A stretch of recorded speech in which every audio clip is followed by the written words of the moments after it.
Ce que je vais partager va changer tout ce que vous pensiez savoir sur Hollywood, sur Dieu et sur les conséquences de se moquer de lui. Mon expérience de mort imminente m'a fait prendre conscience de la réalité de Dieu et des conséquences de se moquer de lui. Si mon témoignage aide ne serait-ce qu'une seule personne à s'en rendre compte, il vaudra la peine d'être partagé.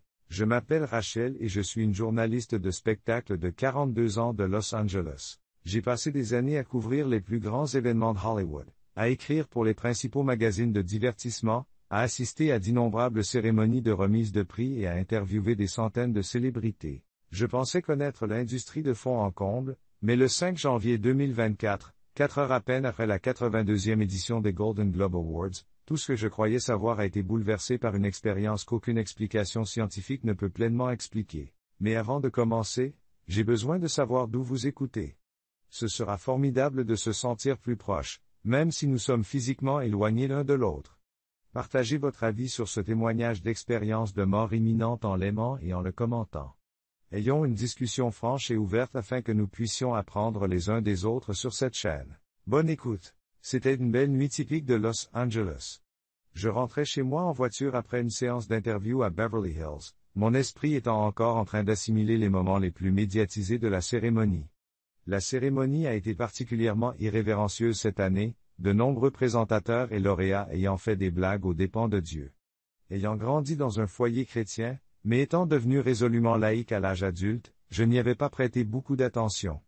J'avais déjà vu ce genre de choses un nombre incalculable de fois. Je me souviens d'avoir vérifié mon rétroviseur alors que je naviguais dans les virages de Mulholland Drive, et c'est là que c'est arrivé. Plus tard, les médecins m'ont dit que j'avais subi un arrêt cardiaque massif, une crise cardiaque faiseuse de veuve à laquelle peu de gens survivent. Ma voiture a quitté la route et s'est écrasée contre la glissière de sécurité. Mais ce qui s'est passé ensuite est plus réel que tout ce que j'ai vécu au cours des 4 décennies de ma vie. Le dossier médical indique que j'ai été cliniquement mort pendant 9 minutes et 27 secondes. Mais là où la médecine ne voit qu'un cœur arrêté et un cerveau silencieux, j'ai vécu quelque chose de si profond et de si détaillé que cela défie toute explication autre qu'une révélation divine. Pendant ces 9 minutes, Jésus-Christ lui-même m'a fait une visite guidée de la réalité spirituelle, en mettant l'accent sur les moqueries de Hollywood à l'égard de Dieu et sur leurs lourdes conséquences. Au moment où mon cœur s'est arrêté, j'ai ressenti une profonde libération, comme si je me débarrassais enfin d'un lourd costume que je n'avais même pas réalisé porter. Je me suis vu flotter au-dessus de ma voiture accidentée, regardant les secouristes s'affairer frénétiquement sur mon corps sans vie. Je pouvais entendre leur communication urgente avec une clarté parfaite. Femme, début de la quarantaine, pas de pouls, commencer la réanimation cardio-pulmonaire. J'ai vu un jeune secouriste effectuer des compressions thoraciques tandis qu'un autre préparait le défibrillateur. Mais j'ai été attiré par une lumière. Ce n'était pas la lumière dure et aveuglante décrite dans d'autres expériences de mort imminente. C'était un rayonnement chaud et vivant qui semblait émaner de l'amour pur et de la sagesse. Alors que j'étais attiré par cette lumière, j'ai pris conscience d'une présence à mes côtés. Lorsque je me suis retourné pour regarder, j'ai su instantanément, avec une certitude au-delà de toute connaissance terrestre, que j'étais en présence de Jésus-Christ. Son apparence défie toute description physique, mais il est plus réel que tout ce que j'ai pu voir de mes yeux. Il rayonnait d'autorité et de puissance, ainsi que d'un amour et d'une compréhension infinie. Lorsqu'il m'a regardé, j'ai eu l'impression de tout savoir, chaque pensée, chaque action, chaque moment de ma vie était mis à nu, mais je n'ai ressenti ni honte ni peur, seulement un sentiment écrasant d'être parfaitement aimée et comprise. Rachel, dit-il, tu as été choisie pour témoigner. Tu as besoin de voir et de comprendre des choses sur l'industrie du divertissement dont tu as passé ta vie à faire la chronique. Il a alors partagé une révélation extraordinaire sur la relation de Hollywood avec Dieu, la réalité spirituelle derrière les catastrophes naturelles, et l'approche de la fin des temps. Mais avant de partager ces révélations, Jésus m'a montré quelque chose qui m'a brisé le cœur, ma propre dérive progressive de la foi. J'ai vu ma propre vie, les prières de mon enfance, mes années d'adolescence dans le groupe de jeunes de l'Église, mes années d'université où j'ai commencé à considérer la foi comme démodée, et enfin, mes années dans le journalisme de divertissement où j'ai vu des gens se moquer de la foi.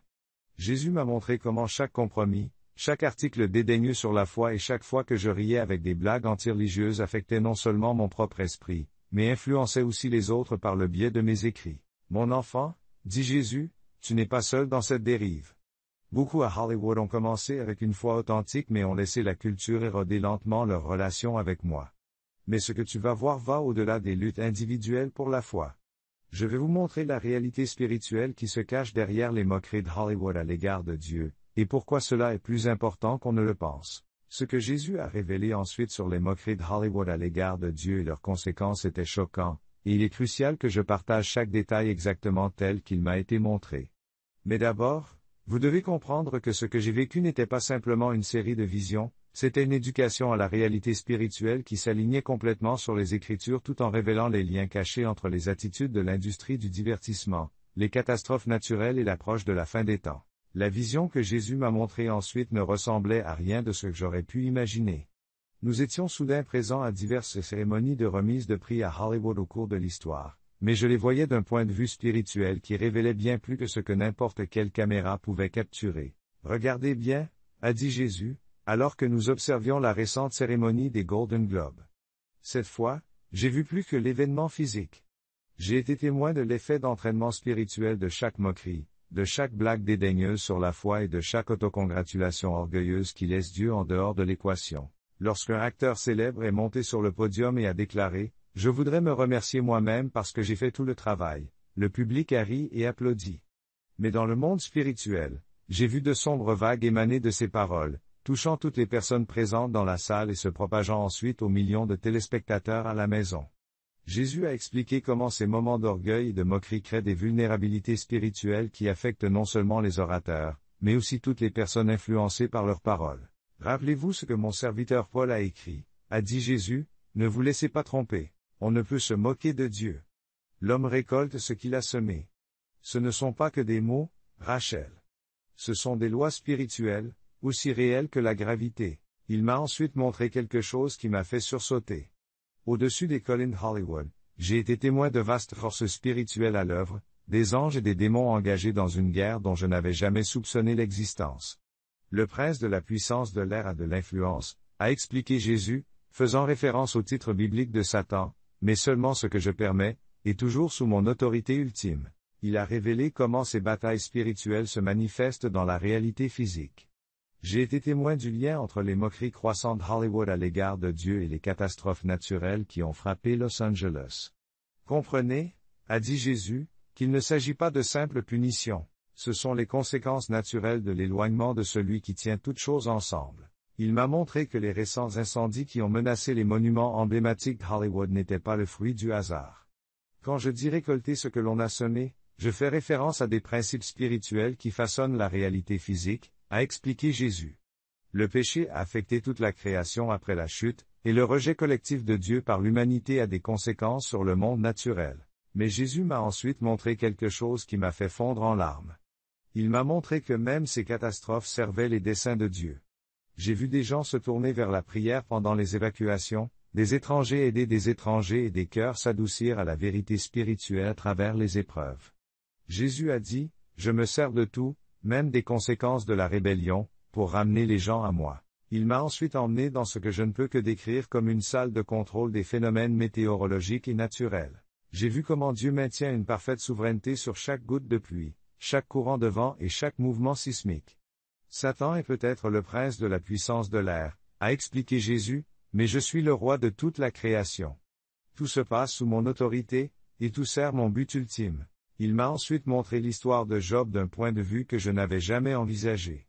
J'ai vu comment Satan devait demander la permission avant d'affecter la vie de Job, y compris en utilisant les phénomènes météorologiques. Le pouvoir de l'ennemi est limité et temporaire, a déclaré Jésus. Même lorsque je lui permets d'agir, c'est pour servir mon plus grand dessein. Jésus a ensuite révélé quelque chose de choquant concernant l'influence de Hollywood sur la spiritualité mondiale. Il m'a montré comment les attitudes de l'industrie du divertissement à l'égard de Dieu ont créé une sorte de modèle spirituel qui a été reproduit dans le monde entier. Hollywood ne façonne pas seulement le divertissement, mais la conscience mondiale. Lorsqu'il se moque de la foi, il donne la permission à des millions de personnes de faire de même. J'ai vu à quel point cette influence était subtile, non seulement dans les moqueries manifestes, mais aussi dans l'érosion progressive de la révérence, le rejet désinvolte de la prière et la représentation de la foi comme dépassée ou stupide. Chaque attaque apparemment mineure contre la foi contribue à une détérioration spirituelle plus importante. Mais Jésus m'a montré le revers de la médaille, l'énorme potentiel de bien que recèle Hollywood. J'ai été témoin de moments où le divertissement avait honoré Dieu, même subtilement, et des ondes spirituelles positives que ces moments avaient créées. Il m'a dit, c'est ainsi que j'ai conçu l'expression créative. Un reflet de ma nature créative, apportant la lumière et la vérité au monde. La vision a changé, et j'ai vu comment les événements actuels s'inscrivaient dans les prophéties bibliques sur la fin des temps. Jésus a clairement indiqué que l'état spirituel de Hollywood n'était qu'une partie d'une tapisserie prophétique beaucoup plus vaste. J'ai été témoin de la façon dont les progrès technologiques, les développements politiques et les changements culturels s'alignaient tous sur les prédictions bibliques. Regardez les signes, a dit Jésus, en me montrant des scènes de catastrophes naturelles croissantes, de tromperies spirituelles, de dépendance technologique et de tensions politiques mondiales. Chaque scène correspondait parfaitement aux prophéties bibliques sur les derniers jours. J'ai vu comment la monnaie numérique, la surveillance mondiale et l'intelligence artificielle préparaient le terrain pour les événements de la fin des temps décrits dans l'Apocalypse. Mais ce qui m'a le plus frappé, c'est la façon dont Jésus m'a montré la réalité spirituelle derrière la souffrance. Il m'a emmené sur les lieux de diverses catastrophes, tremblements de terre, inondations, incendies, et m'a montré que chaque événement avait de multiples raisons d'être. Je ne gaspille jamais la douleur, m'a-t-il dit. Chaque épreuve a de multiples objectifs, amener certains à se repentir, fortifier la foi d'autres, créer des opportunités pour que mon amour soit démontré à travers mon peuple. J'ai vu comment la souffrance servait 3 objectifs principaux, rapprocher les gens de Dieu, prouver l'authenticité de la foi et aider les gens à se concentrer sur les choses éternelles plutôt que sur les choses temporaires. Jésus m'a montré d'innombrables exemples de personnes dont la vie a été transformée par les difficultés, dont la foi a été affinée par les épreuves et dont la perspective éternelle a été aiguisée par les épreuves. Ensuite, Jésus a abordé une question qui m'avait toujours préoccupé, pourquoi les innocents souffrent-ils? Il m'a montré comment le concept d'innocence diffère de la perspective de Dieu. Tous ont péché, m'a-t-il rappelé en citant Romains 3h23, et ne sont pas à la hauteur de la gloire de Dieu. Il m'a ensuite montré comment la justice et la miséricorde parfaite de Dieu fonctionnent ensemble d'une manière que notre esprit humain a du mal à comprendre. J'ai été témoin de scènes apparemment tragiques qui, vues d'une perspective céleste, servaient des objectifs profonds dans la vie des gens et dans le plan général de Dieu. Jésus a dit, « Faites-moi confiance, même si vous ne comprenez pas. Mes voies sont plus élevées que vos voies, et mes pensées sont plus élevées que vos pensées. » La suite de mon expérience avec Jésus s'est concentrée sur des vérités spirituelles plus profondes concernant la souveraineté de Dieu et la responsabilité de l'humanité. Il m'a montré comment le fait de blâmer Dieu pour des catastrophes ou des souffrances révélait une incompréhension fondamentale de la nature divine et du libre arbitre humain. « Regarde bien, Rachel, a dit Jésus en me montrant des scènes où des gens crient leur colère contre Dieu après diverses tragédies. Beaucoup me blâment lorsque le désastre frappe, mais ils vivent leur vie comme si je n'existais pas. Ils se moquent de mon nom dans leurs films et leurs émissions de télévision, rejettent mes conseils dans leur vie et remettent en question ma bonté lorsqu'ils en subissent les conséquences. » Il a ensuite révélé une vérité profonde sur la relation entre la souveraineté de Dieu et les choix humains. J'ai vu que le contrôle de Dieu sur tout n'excluait pas la responsabilité humaine. C'était comme si j'observais un maître joueur d'échecs qui calcule chaque mouvement, y compris les attaques de ses adversaires, dans le cadre de sa stratégie ultime. Souvenez-vous d'Isaïe 45:2.7, a dit Jésus. Je forme la lumière et je crée les ténèbres, j'apporte la prospérité et je crée le désastre. Moi, l'Éternel, je fais toutes ces choses. Mais cela ne signifie pas ce que beaucoup pensent que cela signifie. Il m'a ensuite montré comment le rôle de Dieu dans la création du désastre consistait davantage à permettre les conséquences naturelles qu'à punir activement les gens. J'ai vu comment le péché avait corrompu l'ordre naturel, faisant gémir la création elle-même sous son poids. Les catastrophes naturelles ne sont pas une punition de Dieu. Elles sont les conséquences de la vie dans un monde déchu qui aspire à la rédemption. Jésus a ensuite révélé quelque chose de crucial sur la responsabilité de Hollywood. Il m'a montré comment les dirigeants de l'industrie du divertissement seraient tenus responsables de leur influence sur des millions d'âmes. J'ai vu que chaque scénario, chaque chanson, chaque spectacle attire les gens vers la vérité éternelle ou les en éloigne. Puis il m'a montré quelque chose qui m'a rempli d'espoir. J'ai vu des avenirs qui pouvaient encore être choisis, des chemins où Hollywood utilisait son influence pour la gloire de Dieu. J'ai vu des films qui pourraient inspirer la foi, des émissions de télévision qui pourraient promouvoir la vérité et des spectacles qui pourraient honorer Dieu. Il ne s'agit pas seulement d'éviter les moqueries, a expliqué Jésus. Il s'agit d'accomplir le but créatif que j'ai conçu pour le divertissement. La vision s'est déplacée vers les prophéties de la fin des temps, et Jésus m'a montré comment les événements actuels s'alignaient sur les prédictions bibliques. J'ai vu 5 catégories de signes se dérouler simultanément. Tout d'abord, les signes naturels, augmentation des tremblements de terre, des phénomènes météorologiques inhabituels et des catastrophes naturelles. Ce sont les douleurs de l'enfantement dont j'ai parlé, a dit Jésus en se référant à Matthieu 24, 2.8. J'ai vu comment ces événements allaient continuer à s'intensifier, servant d'avertissement et d'appel au réveil. Les signes spirituels venaient en second lieu. J'ai été témoin de la montée de faux enseignants et de mouvements trompeurs, mais aussi de puissantes effusions du Saint-Esprit. Alors que les ténèbres s'intensifient, explique Jésus, la lumière de la vérité brille plus fort. Troisièmement, il y avait des signes sociétaux. J'ai vu l'égoïsme croissant, la décadence morale et la rébellion contre les normes de Dieu que Paul décrit dans 2 Timothée. Cependant, au milieu de ces défis, j'ai également été témoin de poches de réveil et de transformation. Quatrièmement, il y avait des signes technologiques. Jésus m'a montré comment les innovations modernes préparent le terrain pour l'accomplissement des prophéties de la fin des temps. J'ai vu comment les systèmes numériques pouvaient permettre le contrôle des achats et des ventes décrits dans Apocalypse 13, et comment les technologies de communication mondiale permettraient à l'Évangile d'atteindre toutes les nations. La 5e catégorie est politique. Ce qui m'a le plus frappé, c'est ce que Jésus m'a montré au sujet d'Israël. J'ai été le témoin direct de la réforme d'Israël en tant que nation en 1948, ce que j'ai compris comme un accomplissement de la prophétie.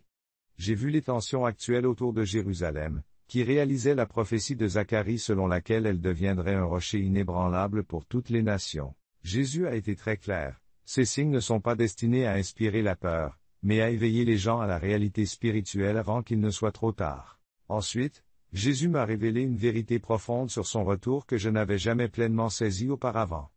Il m'a dit, « Je donne ces avertissements par amour. » Chaque désastre, chaque secousse dans l'industrie du divertissement, chaque crise mondiale, ce sont des appels au réveil, des occasions de se repentir avant que le jugement final n'arrive. Il m'a montré des scènes montrant comment les gens feraient face au jugement de Dieu de 2 manières, soit par sa grâce, soit par sa colère.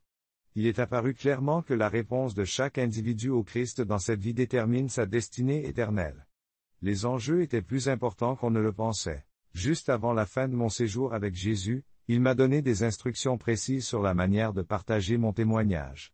Parlez-leur des moqueries de Hollywood et de leurs conséquences, m'a-t-il dit, mais montrez-leur toujours l'espoir.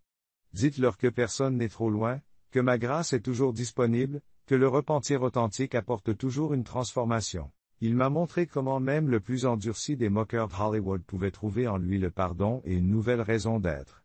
L'industrie du divertissement peut être rachetée, a-t-il dit. Je désire l'utiliser pour répandre la vérité plutôt que la moquerie, la lumière plutôt que les ténèbres. Jésus m'a ensuite montré quelque chose à propos de mon propre rôle. Tu as été à la fois initié et étranger, observateur et participant. Maintenant, tu seras mon témoin, en partageant ce que tu as vu et compris. La dernière scène que Jésus m'a montrée était celle de son retour. J'ai vu comment tout genou fléchirait et toute langue confesserait qu'il est Seigneur, y compris toutes les célébrités de Hollywood, tous les manias de l'industrie et toutes les influences créatives. Certains s'inclineraient dans une adoration joyeuse, l'ayant accepté dans leur vie. D'autres s'inclineraient dans une reconnaissance amère, l'ayant rejeté jusqu'à ce qu'il soit trop tard. N'oubliez pas, a dit Jésus alors que le temps passé avec lui touchait à sa fin, j'aime chacun d'entre eux, de la plus humble poignée au plus puissant chef de studio. Mon désir est qu'aucun ne périsse, mais que tous arrivent à la repentance. Soudain, j'ai ressenti une violente secousse. J'ai ouvert les yeux et je me suis retrouvé dans mon corps brisé. Les ambulanciers travaillaient frénétiquement au-dessus de moi. Quelqu'un a crié, « Nous avons un pouls ». J'ai appris plus tard que j'avais été cliniquement mort pendant 9 minutes et 27 secondes, le temps pour Jésus de télécharger plus de vérité que des années d'études théologiques n'auraient pu fournir. Les médecins ont qualifié ma survie de miracle. Ils ont été stupéfaits de constater que je n'avais subi aucune lésion cérébrale malgré la longue période sans oxygène. Ils ont été encore plus surpris par la guérison complète de mon cœur. Les tests n'ont révélé aucune trace de l'accident cardiaque massif qui avait arrêté mon cœur. Mais le plus grand miracle n'a pas été ma guérison. C'est la transformation de ma compréhension et de mon but. Les avertissements de la Bible concernant les moqueries, ses enseignements sur la souveraineté de Dieu et ses prophéties sur la fin des temps, tout cela s'imbrique dans une tapisserie divine de vérité. Nous vivons des temps prophétiques, et l'attitude de l'industrie du divertissement à l'égard de Dieu est à la fois un symptôme et un catalyseur de la condition spirituelle de l'humanité. Toutes les blagues des cérémonies de remise de prix, toutes les références dédaigneuses au scénario, tous les discours d'acceptation orgueilleux qui laissent Dieu de côté, ne sont pas de simples divertissements inoffensifs. Ce sont des déclarations spirituelles aux conséquences éternelles. Chaque catastrophe et chaque crise personnelle est une occasion de se repentir et de se transformer. Jésus m'a montré qu'aujourd'hui encore, il suscite des personnes dans l'industrie du divertissement qui utiliseront leur influence pour sa gloire. Si vous regardez ceci, rappelez-vous, Dieu vous voit. Il comprend les pressions que vous subissez et les compromis que vous devez faire. Il vous offre un choix, faire partie du problème ou de la solution. Votre influence peut soit attirer les gens vers la vérité, soit les pousser vers les ténèbres. Ce que Jésus a révélé au sujet des moqueries de Hollywood à l'égard de Dieu ne concerne pas seulement l'industrie du divertissement, mais chacun d'entre nous. Chaque jour, nous faisons un choix, honorer Dieu ou se moquer de lui. Les conséquences de ces choix sont considérables. Tout ce que Jésus m'a montré s'aligne sur les Écritures et confirme ce que Dieu a toujours dit à travers sa parole. Le lendemain ne nous est pas promis. N'attendez pas de vivre une expérience de mort imminente pour prendre Dieu au sérieux. En concluant mon témoignage, je tiens à souligner qu'il ne s'agit pas seulement d'éviter le jugement de Dieu. Il s'agit d'embrasser son dessein pour nos vies et nos expressions créatives. Dans le meilleur des cas, Hollywood peut refléter la créativité de Dieu et répandre sa vérité. Dans le meilleur des cas, Hollywood peut refléter la créativité de Dieu et répandre sa vérité. Dans le pire des cas, il peut se moquer de sa réalité et égarer des millions de personnes. Le choix nous appartient. Les signes du retour du Christ sont évidents, et les conséquences de la moquerie à l'égard de Dieu deviennent de plus en plus évidentes. Sa grâce est disponible, son amour est réel et sa puissance est transformatrice. Tiendras-tu compte de l'avertissement? Reconnaîtrez-vous les signes? Choisissez d'honorer le Créateur de toutes choses au lieu de vous moquer de lui. Le temps est compté et les enjeux sont éternels. Le choix vous appartient.